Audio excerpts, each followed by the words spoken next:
Members of Investing in America Cabinet. We remember last month we had the first meeting. We broke out the cabinet, but those cabinet members have most responsibility for getting the major legislation we passed up and running and get shovels in the ground, get things moving, get projects underway. And to discuss what progress we're making. This is the second of those meetings. They've been working straight through, and about how we're growing the economy, and from the middle out and the bottom up. And so this morning we got some good news from the jobs report. We added 250,000 jobs last month. That's on top of the 12 million jobs we've already added just since we came in office a little over 2 years ago. Unemployment rate is at 3.4%, which is the lowest in 50 years. Black employment has hit a record low. And the really good news is working age Americans are participating in the labor force at the highest rate in 15 years, not just since the pandemic, in 15 years. And the working age women are participating at the highest rate in 75 years. Inflation is now down 40% since last summer. It's come down the last 9 months in a row. We obviously have more work to do, but we're trending in the right direction. And I think we're making real progress. And we're doing it basically, which the theme of everything we're internally working on, by investing in America. Say it again, investing in America. Matter of fact, the Secretary and I were just talking about a project that was taking place in another state, and the reason that we're having a significant investment in America, they said, well, we can't build this unless we go ahead and contract out for a lot of work. She said, no, I'm not going to do that way. Well, guess what? They figured out how to do it in America at the right price, at the right time, at the right state. And so we got a lot more work to do to make, but we're making real progress. We've already attracted $470 billion in private sector commitments in manufacturing and clean energy technology, and we're bringing back the supply chain to the United States. I don't ever want to be in a position again where a major initiative that we have in a major element of our economy is dependent on a supply chain somewhere else in the world, particularly if it's not particularly friendly. And we're doing all of this, having already, in the first 2 years, reduced the deficit by $1.7 trillion. That's occurred. That's happened. It's done. And the budget I proposed I proposed back on March 9, I think it was, the first couple weeks of March. That budget, if it were to be passed, would cut the deficit another $3 trillion. $3 trillion over the next 10 years. Unfortunately, I won't say Republican because I think they're pretty well divided, but our MAGA Republicans in Congress are threatening to do all this progress by letting us, quote, default on the debt unless we agree to their demands. The two are totally unrelated.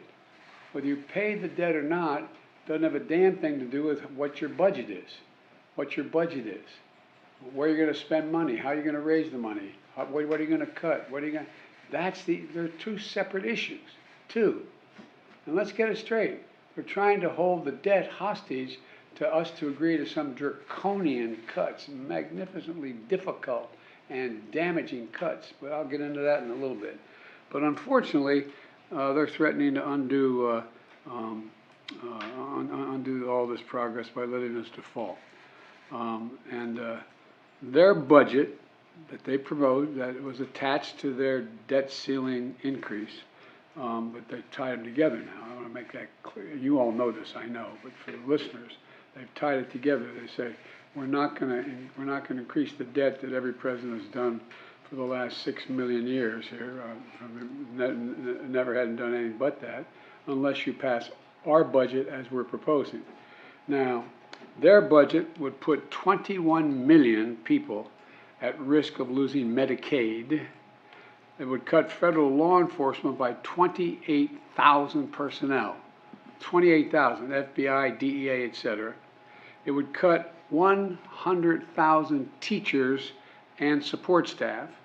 It would cut 30 million veterans health care visits. And I increased the VA budget because the veterans were in such difficult shape. having so much trouble getting appointments and the like. According to Moody's, not the Democratic Party, according to Moody's, their budget plan would eliminate 780,000 jobs. Say it again, it would eliminate 780,000 jobs, according to Moody's. And America's debt has accumulated over 200 years, and my predecessor, in the 4 years he was president, increased it by that total debt by 40%. 4 years. 4 years. Let's be clear. And by the way, even during that period, all the Republicans voted to, the Republican Party voted to increase the debt limit, like the only responsible thing you could do. At any rate, let's be clear. This is no small part about paying our bills that were accumulated not by me, not by my administration, but by former presidents and previous Congresses. I was in the Congress, so I voted for some of them as well, but I wasn't president. We're not a deadbeat nation. We pay our bills. And some of you cover a lot of foreign policy in other countries. You know this is becoming an issue in other countries. What's the United States going to do? Are they really fooling around with not paying their debts? And so, look, next week I'm going to reiterate to congressional leaders that they should do what every other Congress has done. That is, pass the debt limit, avoid default. And as I've said all along, we can debate where to cut, how much to spend, how to finally move the tax system where everybody doesn't pay their fair share or continue the route they're on, but not under the threat of default. Let's have the normal arguments. That's why we have a budget process, to debate and open so you all can see it and know exactly what it is that they want to spend the money on, what they want to cut it on, who pays taxes, who doesn't pay taxes, and us as well. We're ready for that debate. We're ready for that debate. We've made enormous progress over the past 2 years. And again, just today, reporting 250,000 new jobs. Just this last report. The last thing this country needs, after all we've been through, is a manufactured crisis. And that's what this is, a manufactured crisis. And that's what it is from beginning to end. It's a manufactured crisis driven by the MAGA Republicans in the Congress. Look, instead, we should be debating a vision of our country's future. Their vision versus our vision. Totally legitimate. Totally legitimate. And it's legitimate the American people said we like their vision better than ours. But debate the vision. And whether or not we're going to take our country backward, and certainly not whether or not we're going to default on our debt. And I remind you that under the previous president, Republicans voted 3 times to increase the debt limit. 3 times. No one's ever not voted to increase the debt limit.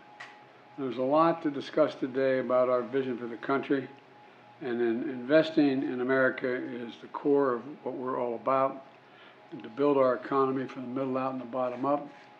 And I know it's not very appropriate for the minds of many of our friends on the other side of the aisle, but decide what's a fair tax system. This is an awful thing to do, and I don't really mean it, but I'd ask the person to raise your hand, anybody thinks the tax system in America is fair. Okay? And maybe you don't like the way, who we tax and how we tax. But this is about everybody beginning to pay their fair share from our standpoint. I understand the Republican position. This is about cutting taxes, more taxes for the wealthy. I get it. But we should have the debate in the open, not behind whether or not we're not going to discuss it, because if we do, we're not going to have the debt limit passed. And so, I think we've got a lot of work to do. I'm doing a major press conference this afternoon, so I love you all, but I'd like to ask you to leave so we can get down to business. Mr. President,